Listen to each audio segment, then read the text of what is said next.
Hello, I'm Crickets, and welcome back to I Have a Story. Today, for Seek the Lord Sunday, I'm going to talk about more reasons why I struggle with seeking the Lord and finding religion. Because I look around me at the way people use it. I look through the past history, like when I shared my story about Isaac Newton, how people have used religion for monetary gain, for control, for ideology and images. And now I'm seeing the same thing out of PBD Broadcasting. I've shared some of their stories because I've learned so much knowledge from them, and I really do enjoy watching their panel, but I cannot watch or be a part of or help other entities if my morals don't align with what they're doing. And now with what Patrick Bet David has been doing, it's pushed me right back into that place. I had to unsubscribe and quit watching their channel. I don't care what knowledge I have to gain from them. I can learn it from somewhere else and feel morally aligned with my decisions. So Patrick Bet David is worth upwards in the vicinity of like $500 million. He has several businesses. He's part co-owner of the New York Yankees. He is a rich multi-millionaire elite. Well, I'm against all of that. If I woke up tomorrow with $500 million in the bank, do you think I'm going to go out and try to take advantage of anything I can to make more money? Well, that's exactly what I see taking place here. If I had $500 million, I'd be putting money in bank accounts for my children, and then I'd be out in the world trying to do good and trying to help people. I've talked about how there's an elderly, disabled couple here. Their roof has been collapsing on their house for many years, as long as I've lived here. I even tried getting people in our community together to donate materials, supplies, and their time to fix these people's roof that is caving in.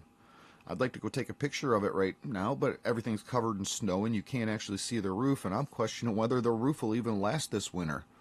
I have two buildings in my vicinity here, not on my property, but other people. I've seen two buildings that have fallen down now because we have had so much snow this year. I feel really bad for these people, and there's no way that there's not water getting into their house, and the inside of that house cannot be very sanitary. I would not sit here and try to take advantage of whatever I can to make more money, and that's what I see with Patrick Bet David. I've been watching his channel now for a long time, and it wasn't up until the Charlie Kirk incident and then this big, huge Christianity movement to where Patrick Bet David decided, I'm going to jump on that bandwagon too and make even more money.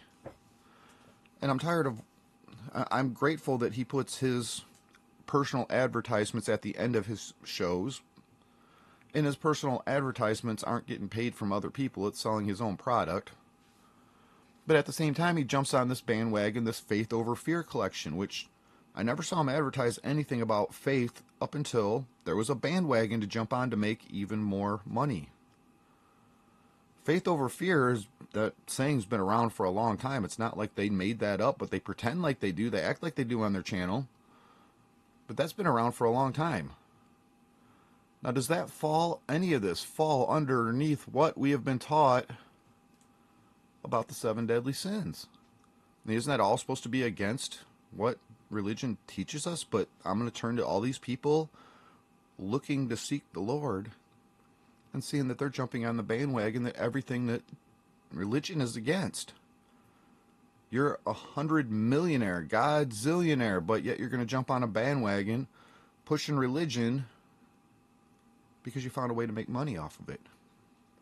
You tell me in the comments, how many of these do you see that all falling under?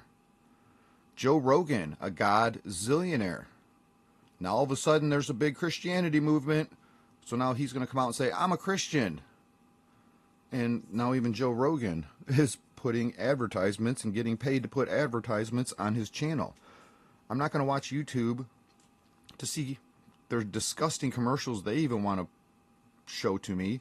To tune into a channel and finally get to watch a channel after YouTube's commercials, just to watch another commercial from a YouTuber, and then to get more commercials from YouTube after that commercial. God, 5 minutes into a 10-minute show, all I've seen are commercials. That's taking care of that's doing for your customers. That's doing for the people who are watching your channel, how much more do you need to take? I tuned out of Joe Rogan now that he started doing that and started jumping into, I don't even know what side of the spectrum Joe's on anymore. He talks about both sides, and I'm for talking about both sides, but you've seen it in the headlines if you watch any of this stuff. He's been making headlines for contradicting himself and what other people have been calling him out on for lately. But this, in order for me to be a part of even a religion, the people around me who are part of that religion, I have to look at and go, this is what it does to people? Do I really want to be a part of that or not? What I'm seeing around me, no. And while people can say, well, at least he's bringing people to religion, at the same time, I already made a video and talked about this. Would you deliver flowers for the devil? If you bring people into religion for the wrong reasons, you're ruining the religion. It doesn't matter what we're talking about, whether it's religion or any other group. If you bring people for the wrong reasons, those people are not going to follow the faith and are going to destroy the faith like we already seen throughout our whole country, which is why I struggle with religion.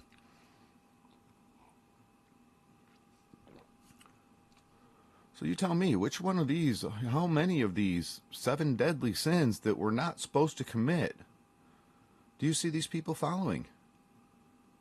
It's definitely greed, no doubt about that. It falls underneath a whole lot more, which I'll be talking more about in my future videos.